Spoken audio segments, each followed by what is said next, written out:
안녕하세요, 한윤수입니다. 부처님 말씀과 정신과적 치료요법, 심층적으로 마음의 문제를 풀어보는 전현수 박사의 마음 테라피. 오늘도 전현수 박사님 나오셨습니다. 안녕하세요. 네, 안녕하세요. 예, 반갑습니다. 오늘 강의 주제를 보니까 운명을 뛰어넘는 길입니다. 저도 그렇고요. 많은 분들이 아마 어떻게 정해진 운명을 뛰어넘을 수 있을까 이렇게 생각하실 것 같은데요. 물론 우리가 태어날 때 어떤 주어진 조건은 있죠. 네. 우리가 어떤 집에 태어나나 또 어떤 기질로 태어나나 어떤 신체적인 조건으로 태어나나 그런 조건적인 제약은 있지만 네. 그걸 또 우리가 어떻게 하느냐에 따라서 그걸 뛰어넘을 수 있죠. 예, 내 운명을 내가 개척할 수 있다. 예, 역시 오늘도 의미 있는 시간이 될 수 있을 것 같은데요. 평소 운명의 틀 안에서 허우적거리며 살고 있다고 생각하시는 분들 특히 좀 집중해서 들으시면 좋을 것 같습니다. 자, 그럼 큰 박수와 함께 박사님의 강의 청해 듣도록 하겠습니다.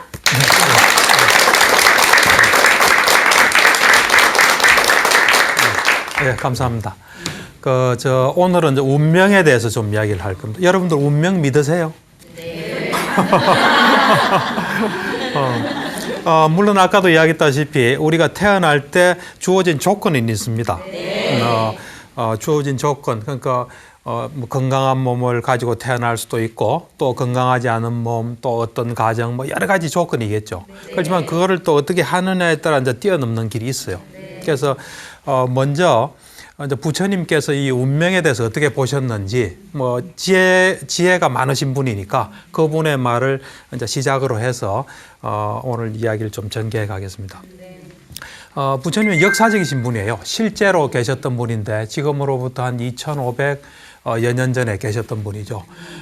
그 당시에 굉장히 종교 사상이 발달했을 때입니다. 지금 있는 종교는 다 있었어요. 그리고 여러 가지 뭐 과학은 발달하지 않았지만 여러 가지 인간의 어떤 정신으로서 개발할 수 있는 건 다 개발된 상태에 있었다고 볼 수 있습니다. 그래서 오늘날 있는 종교랄까 사상 세 가지는 다 있었어요. 뭐냐면 우리가 많은 것들을 볼 때 여러 가지 어떤 종교나 사상들이 있지만 세 가지로 다 집약될 수 있습니다. 하나는 뭐냐면 모든 것은 운명에 의해서 결정된다는 거예요. 아까 말한 운명. 그다음 두 번째는 어떤 창조주가 있어서 창조를 하고 그걸 다 관장한다고 보는 거예요. 세 번째는 그런 건 없다. 그냥 일어나는 건 아무런 원인도 없고 그 어떤 조건도 없이 그냥 우연하게 다 일어난다 하는 그 세 가지 주장으로 다 이렇게 귀착될 수 있습니다. 그래서 그 당시에도 그게 있었어요. 그래서 이제 부처님께서 그 앙구따라 니까야에 그 외도의 주장경에 보면은 이제 이 말씀을 하세요. 세상에 대표적으로 세 가지 주장이 있다. 하나는 뭐냐면은 우리가 뭐 즐거운 걸 느끼든 괴로운 걸 느끼든 즐겁지도 않고 괴롭지도 않은 걸 느끼든 간에 그것은 다 전생에 지은 어떤 행위에 의한 것이다. 말하자면 우리가 뭘 경험하든 간에 그것은 다 전생에 의해서 결정되는 것은 운명론이죠. 그 다음 두 번째는 뭐냐면 우리가 뭘 경험하든 간에 그것은 어떤 창조주가 있어서 그 때문에 우리는 그걸 겪는다 이렇게 보는 거예요. 이제 세 번째는 뭐냐면 우리가 뭘 경험하든 간에 그것은 어떤 원인도 없고 조건도 없다. 그냥 우연하게 일어나는 거다. 이제 그런 주장이 있다 그랬어요.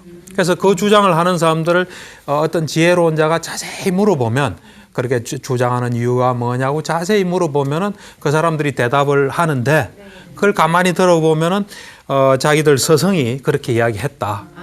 또 내지는 자기들이 믿는 종교의 교리가 그렇다. 내지는 또 자기가 하여튼 그렇게 생각한다. 그런 결론에는 도달하지만 그것 속에는 업을 짓는 건 없다. 업이란 게 뭐냐면 우리가 어떤 원인을 만드는 거예요. 업을 지으면 그 결과를 받거든요. 과보를. 그래서 그런 어떤 원인을 발생시키는 건 없다. 왜냐하면 이 세 가지에 다 결정이 돼 있으니까.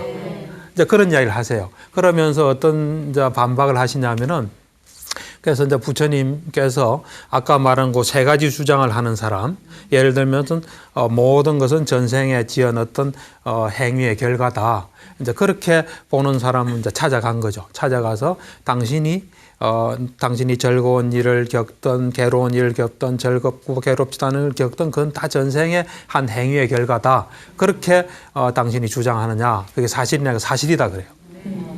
만약 그렇다면 당신이 어떤 나쁜 일을 하든 사람을 죽이든 훔치든 또 뭐 거짓말을 하든 하여튼 나쁜 일 한 것은 다 전생에 지은 어떤 행위의 결과다. 만약 그걸 정말 진실로 믿는다면 당신이 이건 해야 되고 이건 안 해야 되고 하는 것에 대해서 어떤 노력도 안 할 거다 이거죠. 그리고 그런 해야 될 거 안 해야 될 것에서 확고한 구분이 없고 그다음 자기 마음도 잘 안 챙기고 감각의 문도 잘 안 지키면 그 사람을 우린 진정한 사물이라 할 수 없다. 수행자라 할 수 없다. 그렇게 다 이렇게 반박을 하세요. 그러면서 나는 지혜로운 자가 반박할 수 없고 또 지혜로운 자가 잘 찾아보면 모순점도 찾을 수 없는 주장을 하겠다 하면서 4가지 주장을 하세요. 그래서 그 사성제를 비롯해서 이 3가지를 이야기하세요. 그건 다 우리가 들어보면 다 맞는 말이에요. 네. 그런 이제 주장을 하는 게 그 경에 잘 나와 있어요. 그러니까 부처님 당시도 이거는 여러 사람들은 어떤 사람들은 모든 건 창조주가 창조해서 다 관장한다 이렇게 믿는 사람도 많았고 아까 말한 운명 그다음 그 뭐 그냥 우연이야 한 많았어요. 이제 그래서 그걸 이제 비판하시고 모든 것은 원인과 결과가 있다는 게 불교의 가르침이에요. 네. 여러분들이 잘 보세요. 누구한테 오늘 이웃 사람한테 좋게 하면 그 결과가 오지 않습니까? 네. 자세히 보면요, 그건 부인할 수 없는 사실이에요. 그건 이제 불교를 주장하고 있는 겁니다. 예. 네. 부처님이 말씀하신 운명에 대한 3가지 오해 말씀 듣고 보니까는 전 여기 다 속하는데요. 그러니까 이제라도 다 속하기는 어려울 텐데 뭐 하나만 하지.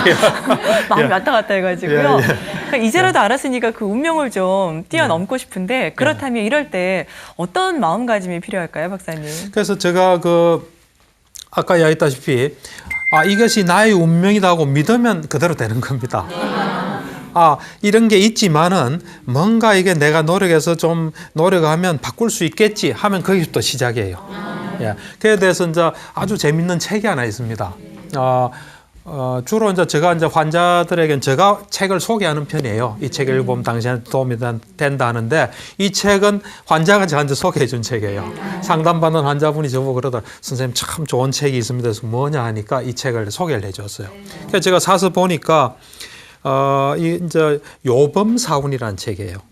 중국 사람이 쓴 책이에요. 지금 요범사훈이라서 요범은 그 사람의 호예요. 사훈은 뭐냐면 자기 아들한테 주는 4가지 가르침이에요. 요범사훈이라는 책인데 우리나라 번역은 운명을 뛰어넘는 길이라는 책으로 이제 번역이 되는데 그걸 제가 보니까 그 사람 이제 쓴 사람은 중국 사람이에요. 지금부터 한 500여 년 전의 사람이에요. 이제 이 사람이 처음에는 운명을 믿었죠. 운명을 믿지 않을 수 없겠더라고 그 사람 보니까 어떻게 해서 운명을 믿게 됐나? 이 사람이 어릴 때 아버지가 돌아가세요. 이제 아버지가 돌아가시고 이제 공부를 하고 있는데 어머니가 하루는 너는 이제 의사가 돼야 되겠다. 이제 공부를 그만두고 의사가 되도록 해라. 그건 아버지의 뜻이기도 하다.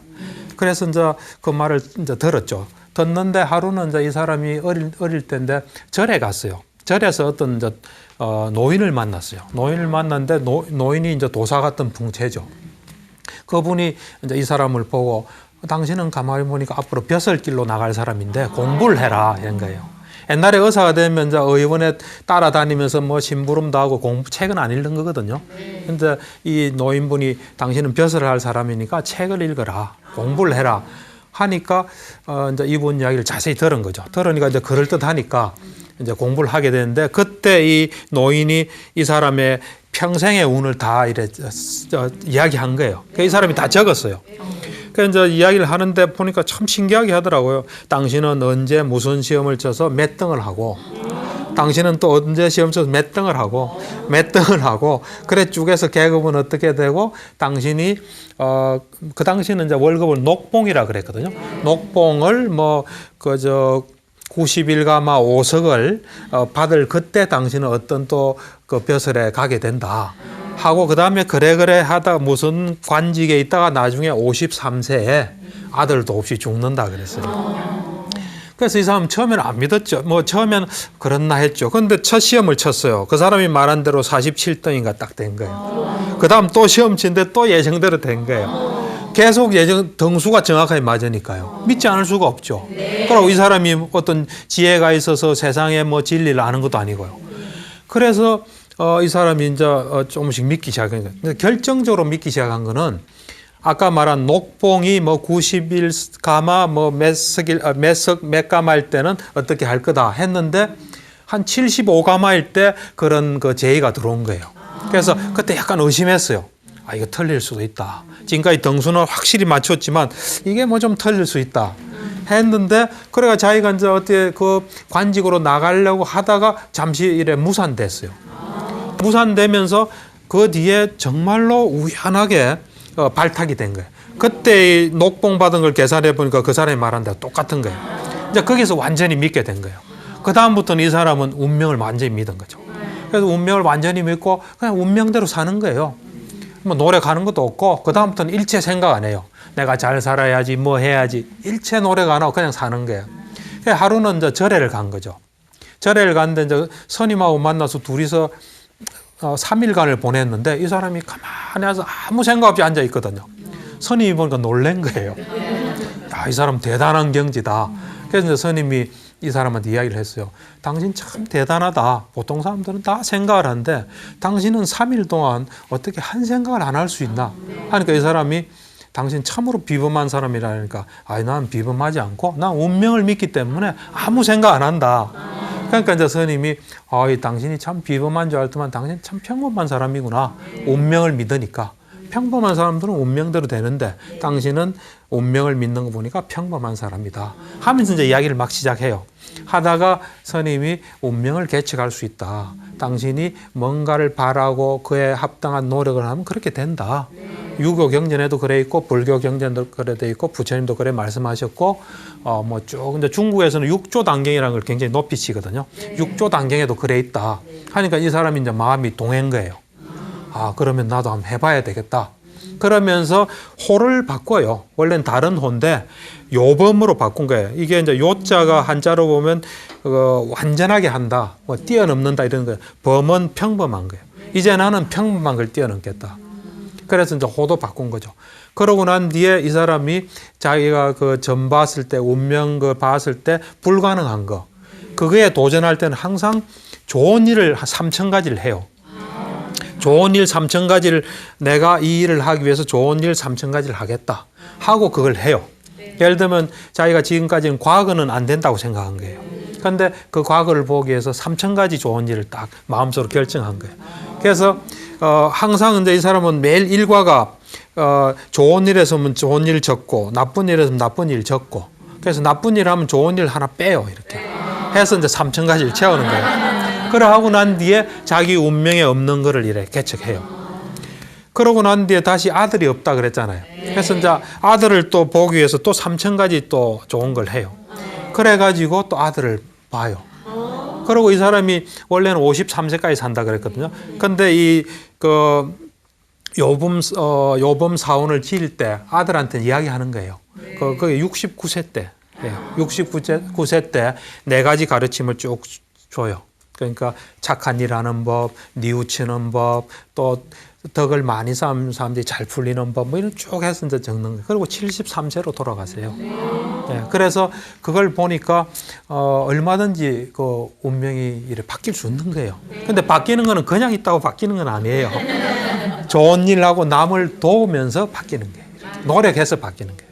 이제 그런 게 하나 있고, 그 다음에 불교 경전에도 재밌는 이야기가 하나 있어요. 자타카라는 경전이 있는데, 그 자타카 경전에 보면은, 자타카는 부처님의 전생 이야기예요. 이제 우리는 뭐 지금 불교 좀 믿고 이러면은 나이 드신 아주머니들을 보살이라 그러거든요. 그런데 이 초기 불교에서는 부처님만이 보살이에요. 경전에 그 보살하면 부처님이에요. 그러니까 그 부처님의 보살 때 이야기인데, 그 당시에 아주 강력한 왕이 한 사람이 있었어요. 근데 이 사람이 싸움을 좋아해요. 전쟁을 하고 싶은데 아무도 자기하고는 안 붙는 거예요. 안 붙으니까, 왜냐면 붙으면 져니까. 그러니까 이 사람이 이제 신하들한테 내가 좀 싸움을 할 수 있는 길이 뭐가 있겠나 하니까 그 신하가 당신 지금 대왕님의 딸 넷이 있는데 딸이 참 아름답다. 그러니까 딸을 이래 다른 나라로 보내면 사람들이 욕심이 나서 불러들이면 그때 전쟁을 하면 된다. 왜 우리 딸을 데려갔나 이래서 시비 거는 거죠. 터집 잡아서 하면 된다. 그래가지고 딸들 이래 전국으로 이래 보내요. 보내는데 사람들이 다 소문이 나 있으니까 아무도 그 여자들을 왕녀들을 안 들여요. 예, 그냥 대전마하고 다 보내는 거죠. 그런데 이제 어느 나라에 갔더니만 아주 그 현명한 대신이 하나 있어서 이제 저 왕녀들을 저 왕비로 맞아들이고 그냥 싸워도 이길 수 있다. 이래 이제 왕한테 이야기한 거예요. 그래가 그 왕녀들 아름다운 왕녀를 그 이제 왕비로 맞아들이고 하니까 당연히 전쟁이 벌어졌죠. 그 이제 전쟁이 옛날 전쟁은 이래 지금하고 다릅니다. 옛날 전쟁은 서로 딱 대치한 상황에서 전쟁을 해요. 군사를 딱 대치한 상황에서 전쟁을 탁 시작하거든요. 우리 저 삼국시대 전쟁 보면 그렇잖아요. 사극에서도. 그래서 딱 대치해서 전쟁을 하거든요. 그래서 서로 대치 상황에서 이쪽 이 왕이 그 가린과 왕이라는 분인데 이 왕이 이제 싸움을 건 왕이에요. 이 왕이 딱 대치된 상황에서 보니까 그 이제 보살이 그러니까 전생의 부처님 보살이 수행자였어요. 보살이 있으니까 저분은 알 거다 하고 가서 물어봐요. 자, 이 지금 전쟁을 앞으로 하는데 자기 신분을 쏘이고 물어보죠. 누가 이기겠습니까? 하니까 나는 이제 잘 모르는데 좀 있으면은 그 제석천이라서 천상에 그 신이 있어요. 제석천이 방문을 하는데 그 제석천한테 물어보면 알 거다 그랬어요. 그럼 그걸 좀 알아봐 달라 그랬어요. 그 제석천이 왔는데 이제 이런 지금 전쟁이 벌어졌는데 누가 이기겠냐 하니까 가린가 왕 쪽이 이긴다 그랬어요. 그러니까 이제 가린가 왕은 기분이 좋죠. 그 양쪽 진영이 다 퍼진 거예요. 그래서 이제 이쪽은 축제 분위기고 이쪽은 완전히 침통한 거죠. 그런데 이 대신이 하는 말이 이제 이 보살을 찾아가요. 찾아가서 내가 이런 소문을 들었는데 그런데 어떻게 해서 지나 구체적으로 좀 이야기해 달라. 그러니까 근데 그 앞에 가린가 왕한테는 그 말을 하려고 했는데 이긴다니까 그냥 가버린 거예요. 그래서 이제 자세히 이야기하는 거예요. 지금 이 두 왕의 수호신이 있다. 그 수호신이 있는데 그 수호신 그 이기는 쪽 왕은 흰색 소가 수호신이고 지는 쪽은 검은색 소다. 그걸 이야기를 딱 들은 거예요. 그래 이 대신이 딱 돌아가서 어떤 걸 하냐면은 왕하고 가까운 친구 있죠. 친구면서 이제 부하죠. 대신 1000명을 좀 오라 그래요. 1000명을 오라 그래서 저 산으로 데려가요. 산에 낭떠러지에 들어가서 한번 굴러 떨어져 봐라. 그러니까 왕을 위해서 한번 굴러 떨어져 봐라 하니까 그 사람들은 충성심이 막 굴러가요. 그러니까 됐다. 여기서 죽으면 무의미하니까 이제 왕을 위해서 당신 죽을 때다. 하고 이제 가요. 가가지고 그 1000명을 그 제일 앞에다 배치를 하는 거예요. 전쟁에서 요 전선에 배치하고 그다음 왕 보고 그래요. 지금 전쟁이 벌어지면 당신 눈에는 수호신이 보인다. 단삼 눈에는 안 보여요. 보이는데 당신 수호신이 누군지 봐라니까 우리 수호신은 검은 소다. 그러니까 지금 흰소 수호신을 우리가 죽여야 우리가 이기니까 당신이 말에서 그 옆구리를 이래 해가지고 싹 안 보이게 타는 게 있거든요. 그걸 해서 가서 저쪽 수호신을 향해서 창을 던져라. 그러면서 나머지 그 1000명한테도 창을 던져라 그래요. 그래가지고 전쟁이 붙으면서 창을 던져가지고 수호신을 죽여요. 그리고 전쟁이 이겨요. 그러니까 이제 가린가 왕이 자기는 예언을 믿고 뭐 축제 분위기 있다 지잖아요. 지니까 막 욕을 해요. 보살 보고 욕하면서 어떤 뭐 엉터리가 다 있나 하고 그래 간 거예요. 그러니까 보살도 궁금하잖아요. 그러니까 이제 다음 날 제석천이 왔을 때 물어봐요. 당신이 이렇게 예언했는데 이게 틀리고 왜 거짓말하면 안 되는데 왜 거짓말하냐니까 하는 말이 천신은 인간의 노력을 절대로 시샘하지 않는다. 어떤 불굴의 어떤 노력을 하는 자 그리고 마음이 안정되고 그다음 마음이 딱 집중되고 자기 운명을 개척해 노력하는 자가 승리했다 그런 이야기예요. 그러니까 그 말을 미뤄볼 때 운명도 있고 의지도 있는데 센 놈이 이기는 거예요. 하여튼 그 상당히 재밌는 경전이에요. 예. 아니 박사님 말씀 듣고 보니까 정말요. 운명은 스스로 개척하는 것이고요. 본인의 의지가 정말 중요한데 그 사람들은 자꾸요 왜 점괘 같은 걸 이제 봐서라도 앞날을 왜 자꾸 이렇게 알고 싶어하는 걸까요? 그게 모르기 때문에 그렇죠. 모르고 또 우리 사실은 우리가 정말 지혜로운 사람을 만나기는 어렵잖아요. 점집은 많잖아요. 그러고 sol깃하고 누가 제일 궁금한 게 그거잖아요. 그래서 이제 찾아가게 되겠죠. 찾아가게 되고 또 맞았던 기억도 있을 거고요. 근데 사실 이제 불교에서는 점을 치지 마라 그래요. 뭐 이거는 이제 신도한테 하는 말은 아니에요. 그 법망경이란 디가니까의 법망경하고 그 사문과경에 보면은 나오는데 여러 가지 각종 점치는 형태예요. 점을 친다든지 해몽을 한다든지 관상을 한다든지 또 태기를 한다든지 집자리를 본다든지 소위 말하는 그런 거 있죠.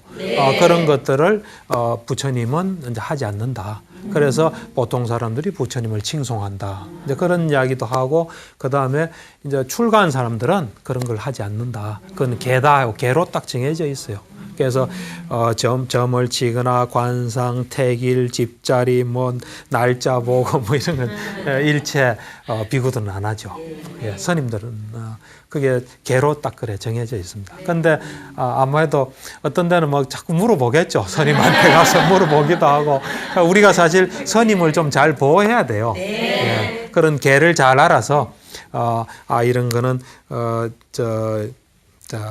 어기게 하지 않아야 되겠구나 하고 우리가 이제 잘 보호해야죠. 술도 마찬가지고 여러 가지. 네. 그 부처님께서는 앞날을 점치지 말라 하셨는데 네. 우리는 이런 점이나 직감 같은 걸 통해서 네. 우리의 삶은 이럴 것이다라고 속단하고 자꾸 예단하고 그런 경향이 있는 것 같습니다. 네, 자, 이렇게 운명과 관련해서 고민 있으신 분들이 또 사연을 많이 보내주셨는데 네. 그 사연들 몇 가지 좀 지금부터 소개를 해드리도록 하겠습니다. 첫 번째 사연은요. 저는 소띠이고 오후 3시에 태어났습니다. 제 사주를 본 역술이는 오후 3시면 소가 한창 일할 때라면서 평생 일하며 고되게 살아야 한다고 말했습니다. 이 말을 들으니 어차피 평생 일하며 살 거 돈은 뭐하러 모으나 싶은 것이 모든 일에 의욕이 없어집니다. 이런 사연 주셨어요, 박사님. 답을 좀 주세요. 근데 우리가 보면 12간지라해서 12가지로 나누잖아요. 그래서 이제 어느 시간에 태어나면 어느 때 태어나면 띠가 뭐고 그러잖아요. 근데 그거를 그대로 믿을 수 있을까요? 이제 저는 이래 생각합니다. 일단은 만약 그런 말을 듣는다면 자기를 한번 돌아봐서 자기 어떤 놓여진 어떤 환경이나 또는 운명이나 이런 여건이 정말 죽도록 일만할 여건인지 일단 그걸 한번 돌아보는 건 필요할 것 같아요. 그러고 그런 게 전혀 근거가 없다 하면 믿을 이유가 없죠. 믿을 이유가 없고 만약에 또 그렇다면 그럴 때 그거를 좀 다르게 이래 마음가짐을 다르게 해야 될 거예요. 그래서 일을 많이 한다 하면은 일을 많이 하는 것도 정말 이래 창조적으로 자기한테 도움 되게끔 또 뭐 재밌게 일을 해야 되겠죠. 그리고 내가 일 많이 해야 되니까 무슨 그거냐면서 돈 쓰고 그러면 안 되겠죠. 하여튼 좀 지혜롭게 대처해야 될 것 같아요. 예. 마음가짐을 바꿔라. 예, 그렇죠. 이런 말씀해 주셨고요. 다음 사연 소개해 드릴게요. 저는 남자들에게 애교가 많다는 얘기를 많이 듣습니다. 가끔은 이 넘치는 애교 때문에 사귀지도 않은 남자와 연애를 한다는 오해를 살 정도인데요. 우연히 본 이분도 사주팔자를 보셨대요. 사주팔자 책에서 저에게 도화살이 껴있음을 알았습니다. 이런 운명에서 비롯된 끼 때문에 일부 종사하지 못할까 봐 불안합니다. 또 사연 주셨네요. 어떻게 보세요? 이게 다분히 좀 위험성이 있네요. 이제 이런 경우는 왜냐하면 남자들이 오해를 잘하거든요. 조금만 잘해줘도 자기 좋아하나 해서 자꾸 일이 생길 수 있죠. 또 세상에는 좋은 남자만 있는 거 아니잖아요. 아주 집념이 강하고 집차이 강하고 내가 저 여자를 내 여자로 만들어야 되겠다 하면 막 포기 안 하고 집요하게 하잖아요. 그러다 보면 운명에 탁 걸리게 되는 거죠. 그러니까 여자들은 남자를 좀 조심해야 돼요. 무섭게 생각해야 되고 쉽게 생각하면 안 돼요. 그러고 좀 잘해주면 잘못하면 오해도 굉장히 생기거든요. 그래서 남자들한테 너무 친절한 건 좀 곤란하죠. 나도 저 사람이 참 좋을 때는 하는 게 괜찮지만 나는 별 뜻없이 단순히 남자들이 자기한테 좀 그래 하면 좋아하는 데서 하면은 큰일 생길 수 있죠. 그러면 정말 일부 종사 못할 수도 있겠죠. 그러니까 이제 그런 걸 자기가 잘 보고 내 성격에 위험을 초래할 수 있는 이런 게 있다 하면 자기가 자기를 안전하게 잘 보호해야 되겠죠. 예. 그러고 그런 일이 이제 생기지 않게끔 철저히 조치를 해야 되겠죠. 예. 다음 사연은 남자분이 주셨습니다. 저는 20대 초반 남자입니다. 한 해 반은 아르바이트를 하고 반은 여행을 떠납니다. 이렇게 사는 것이 아직은 행복하고요. 그런데 절 보고 많은 사람들이 역마살이 껴서 그렇다고 합니다. 저는 그저 다른 세계 사람들을 만나고 새로운 경험을 하는 것이 좋을 뿐인데 사람들 말처럼 역마살 때문에 평생 여기저기를 떠돌면서 살아야 할 팔자일까요? 그런 직업을 찾아야 할지 고민되네요 하셨어요. 하여튼 그런 이야기를 들으면 사실 우리가 남 이야기로 들을 때는 그냥 웃고 말지만 자기 경우 같으면 또 달라지거든요. 이제 그럴 때 정말 자기를 한번 돌아보는 게 좋을 것 같아요. 자기가 정말 이래 한 곳에 정착 못하고 이래 좀 싫어하고 끈기가 없고 그런 상황 같으면 잘못하면 계속 떠돌기 쉽죠.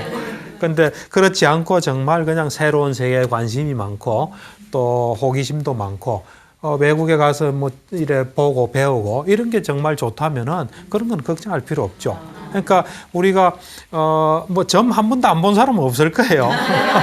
우리나라 풍토에서 한 번도 안 본 사람은 없을 거예요. 그런 이제 이야기를 들을 때 자기를 한번 깊이 있게 성찰해보고 자기를 좀 돌아보고 자기가 좀 조심할 건 조심하는 계기로 삼는 건 난 참 좋다고 봐요.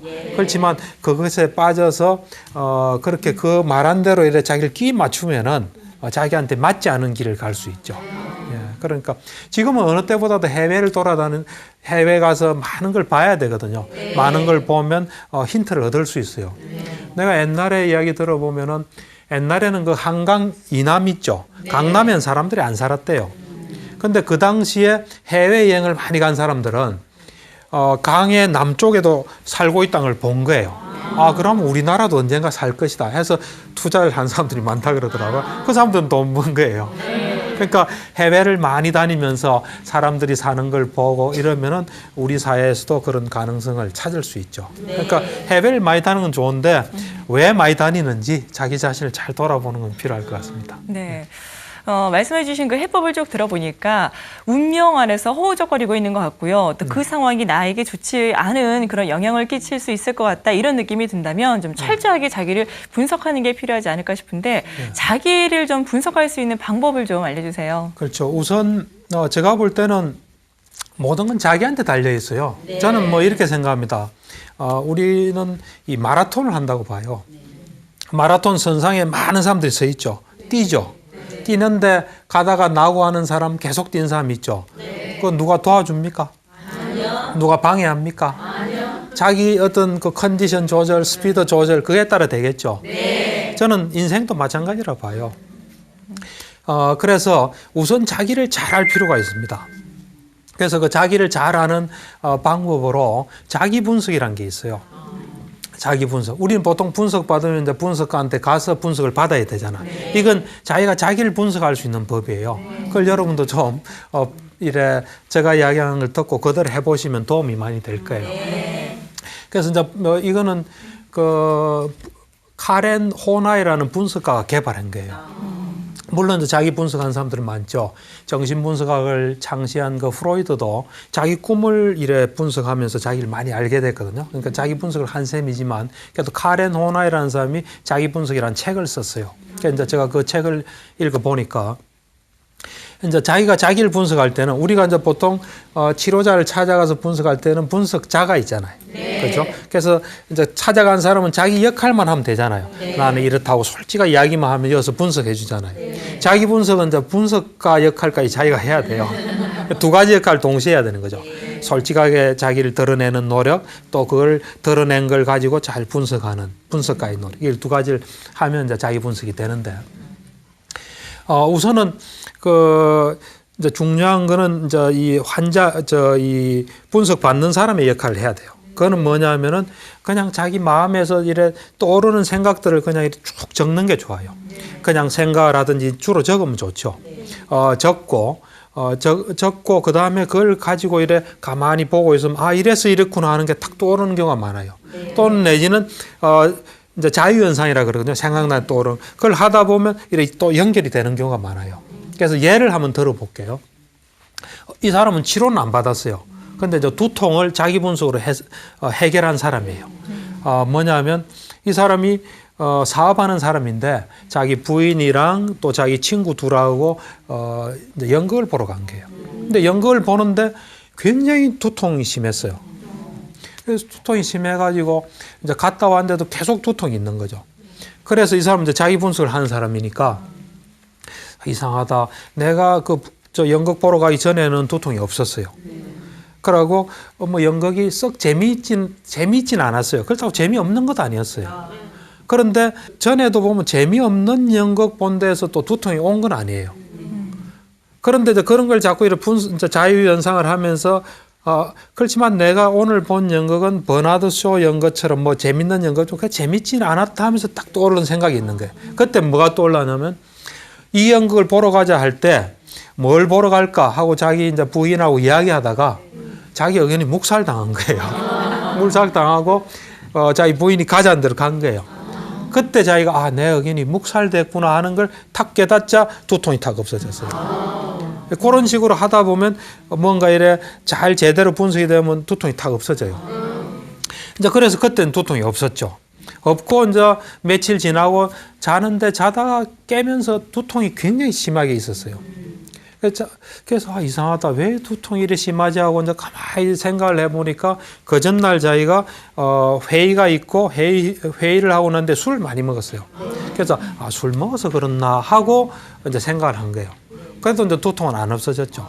이제 그러면서 계속 자기가 이제 이 분석을 한 거죠. 연상을 한 거죠. 하면서 이제 그런데 깨가지고 있는데 파리가 윙윙 이렇게 다녔어요. 파리가 윙윙 다니까 짜증이 굉장히 많이 난 거예요. 짜증이 많이 났는데 그때 갑자기 어젯밤 꾼 꿈이 생각난 거예요. 꿈에 어떤 꿈을 꿨냐면 빈대가 2마리 있고 빈대 있죠. 빈대를 자기가 종이로 이렇게 탁 이렇게 짓눌러서 죽인 꿈이 탁 생각난 거예요. 그러면서 이제 또 종이에 대한 연상이 또 든 거예요. 종이 하니까 내가 어렸을 때 그림을 잘 그려서 엄마한테 보여줬는데 엄마가 시큰둥하게 반응한 게 또 생각이 난 거예요. 뭔가 다 감정하고 관계된 거예요. 그러다가 또 가만히 있는데 어제 저 중력 회의가 생각난 거예요.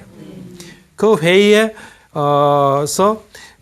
뭐 자기가 좋은 의견을 냈는데 묵살당했어요. 의장하고 자기 반대파한테.